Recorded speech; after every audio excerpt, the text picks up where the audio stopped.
All right, let's talk about the Jedi Academy Trilogy, which happens early on in the Star Wars publication order. It's my first time through the Star Wars Expanded Universe, and so even though I have all these books behind me, I'm early on in the journey. If you enjoy this type of thing, whether you've read these things or not, subscribe to the channel, and you can see how all this goes, and you can experience some of this with me. Now, just to give a 1-minute context before we go into the Jedi Academy trilogy, we had novelizations for each of the mainline original trilogy movies. We had things like Splinter of the Mind's Eye. We had the Han Solo books. We had Lando Calrissian books. And after the Lando books, we had this sort of dark age period where we didn't have a whole lot of Star Wars in the 80s, other than cartoons like Ewoks and droids. But something very interesting happened in that time. Thanks to Dungeons and Dragons and the role-playing community, Star Wars got its own RPG. There were source books and campaign manuals, and basically the whole stage was being set for the rest of the expanded universe. And the first person to take a real swing within that sandbox was Timothy Zahn and the Thrawn trilogy. He often gets accredited for laying the foundation for the rest of the EU. And while that is true, we have to also acknowledge what he was building upon, that Star Wars RPG. What that proved is that other people can play within that Star Wars sandbox to varying degrees of success. It opened up the doors to a bunch of writers. One of those writers being Kevin J. Anderson. And he was commissioned with writing 3 books within the Star Wars universe called the Jedi Academy.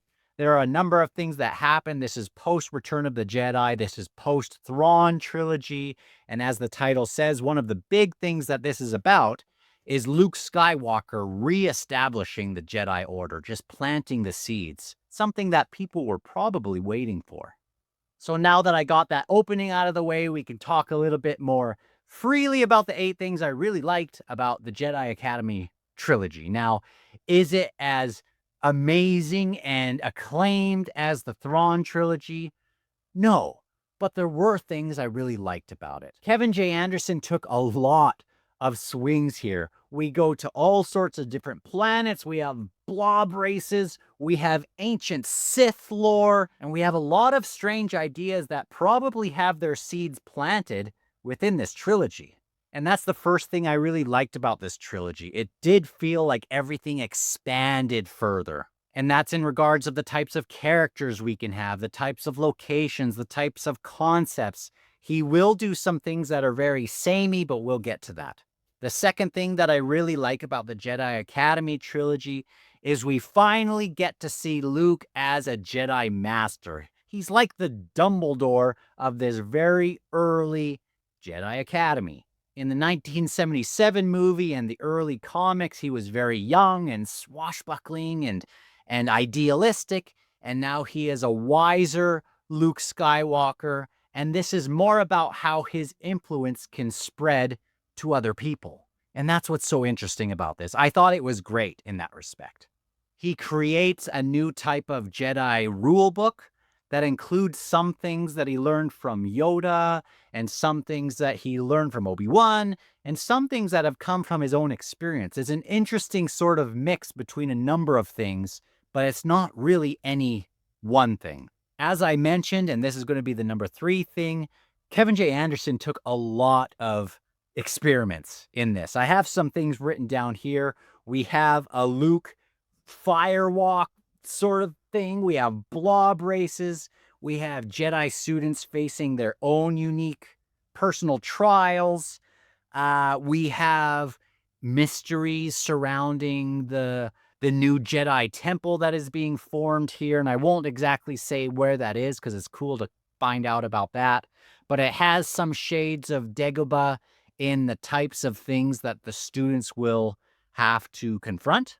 We have a great political mystery surrounding Admiral Akbar, mostly starting in Book 2, but extending into Book 3. That was a highlight for me. We have an ancient evil that is being brought up. It's not Palpatine. It's something much earlier. It's interesting to explore that, and it does open the doors to things from the Old Republic time and things like the Darth Bane trilogy and that sort of exploration. I thought that was awesome. Now we know that Disney also took a lot of swings with the sequels. It wasn't really Han and Luke and Leia's story anymore. There were new characters.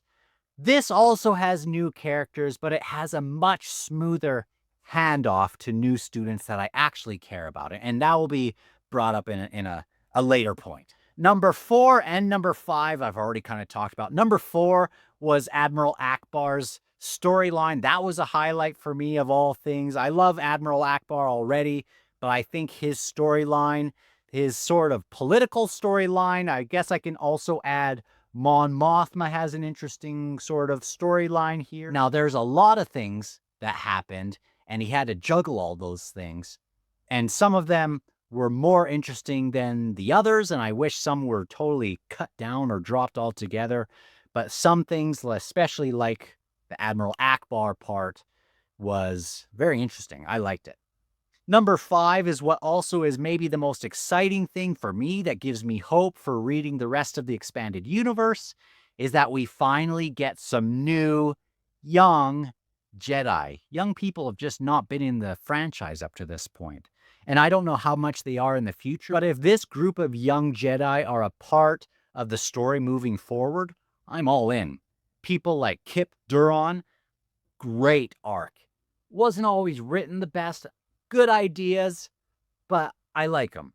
Kilgal, a Calamarian, just like Admiral Akbar, and I might be butchering some of these names, and interesting that some of these come from other books. It really does feel very meshed, and that should have been its own point. Well, let's replace number 4 with how good everything is sort of meshing in from other books, or it's trying to. We have students like Tion, which is from the book before it. What is it?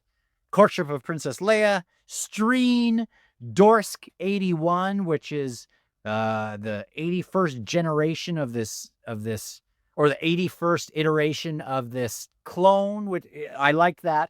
It felt more like a new growing community of Jedi, which I really liked. And it makes me feel really hopeful for the expanded universe moving forward, despite the things I didn't totally love about it.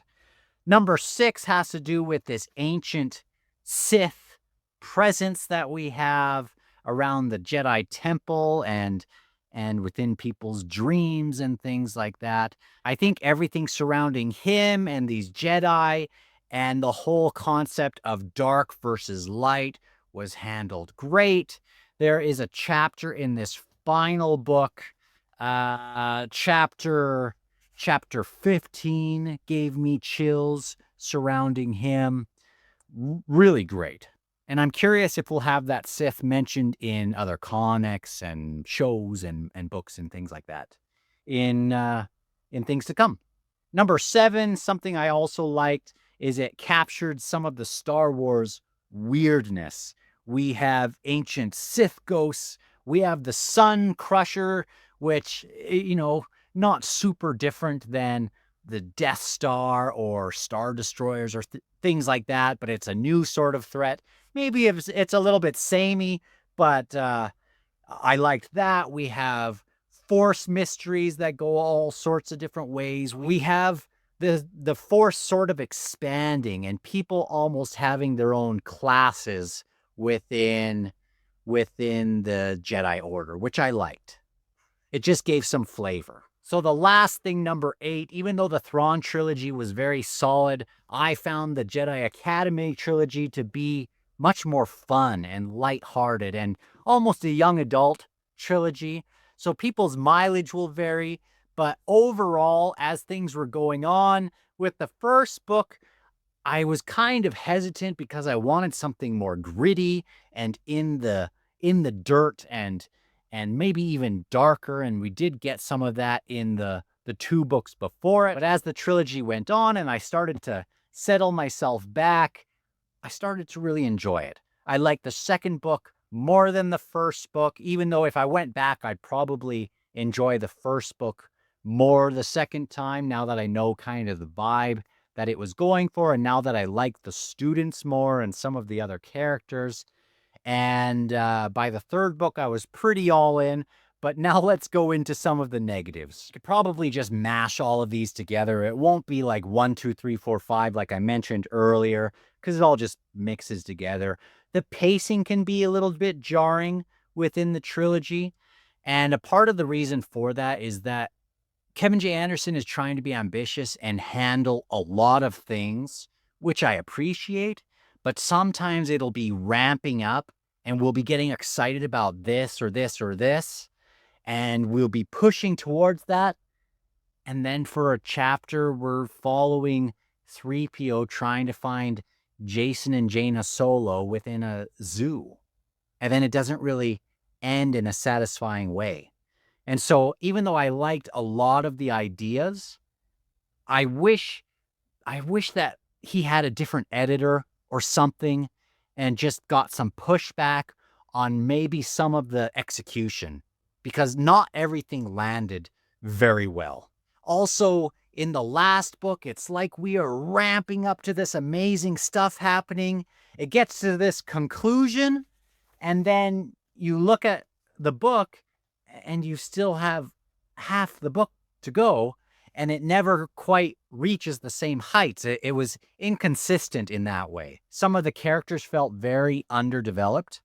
I wanted more time with the Jedi Academy, and even though we got time with these different students, sometimes we would be one way, and then in one page, there would be some kind of argument, and then it would be like off to the races doing something else, and it just happened too quickly.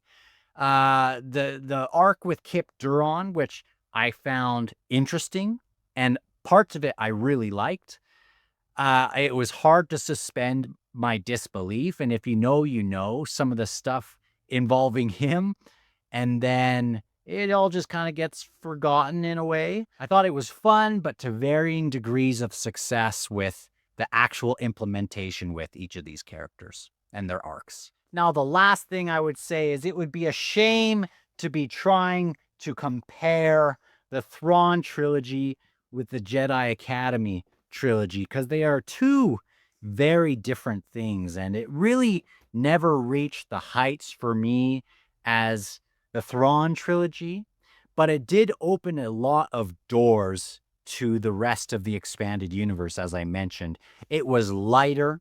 It felt by the end like the horizons had expanded. It was uplifting to me, and in that way I liked it, but again, never quite reached those same heights. But I think that both of these were essential reads for the rest of the expanded universe, in my opinion. So the next video probably is going to be on the Crystal Star once I get through that. So if you like this, make sure to watch another video, subscribe, share with people who would appreciate this, whether they are fans of the expanded universe or not, and even if they've become disenfranchised with Star Wars. We're trying to recapture some of that early magic. And I'll talk to you guys in the comments below.